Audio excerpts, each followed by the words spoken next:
পুরুষ মানুষ সহজে কাঁদে না, কারণ পুরুষের চোখে জল মানায় না। জন্মের পর তাদের মাথায় ঢুকিয়ে দেওয়া হয়, যত কষ্টই হোক তোমার চোখে জল আনা যাবে না।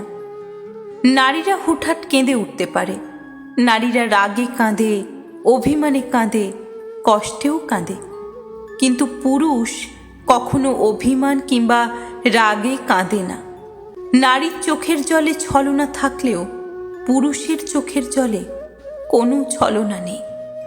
তবুও যদি কোনো পুরুষ কাঁদে, তবে বুঝতে হবে সে বড় কষ্টটাই পেয়েছে এবং সে আসলেই কাঁদছে।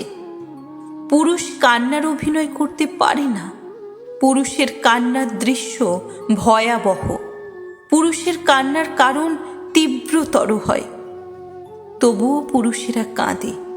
পুরুষ কাঁদে চার দেওয়ালের আড়ালে, পুরুষ কাঁদে বারবার ইন্টারভিউ বোর্ডে ব্যর্থ হয়ে সার্টিফিকেটের দিকে তাকিয়ে, পুরুষেরা কাঁদে সংসারের চাহিদা না মেটাতে পেরে, পুরুষেরা কাঁদে বাবা মায়ের চাহিদা পূরণ করতে না পেরে, পুরুষেরা কাঁদে প্রেমিকা হারালে।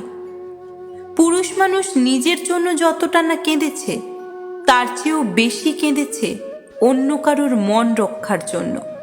পরিবার, বাবা মা, ছেলে মেয়ে কিংবা প্রেমিকার আবদার পূরণ করার জন্য পুরুষের চোখের জল মাটিতে ফেলতে হয়, যা অনেক প্রেমিকাই জানে না। ইতিহাস বলে যে নারী ইচ্ছাকৃতভাবে পুরুষের চোখের জলের কারণ হয়েছে, সেই নারী জীবনে খুব একটা সুখী হতে পারেনি।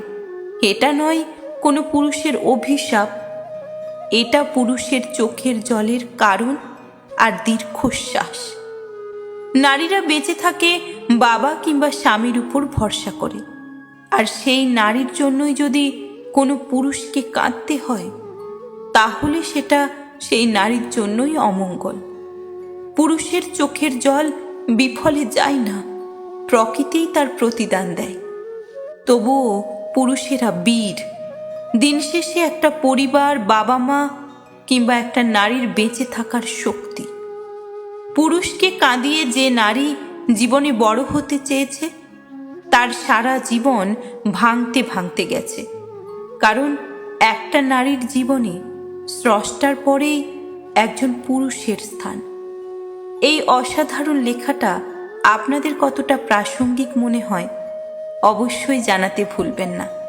সকলে ভালো থাকবেন, সুস্থ থাকবেন, আর ভালো লাগলে গল্পটা শেয়ার করে সকলের মাঝে ছড়িয়ে দেবেন।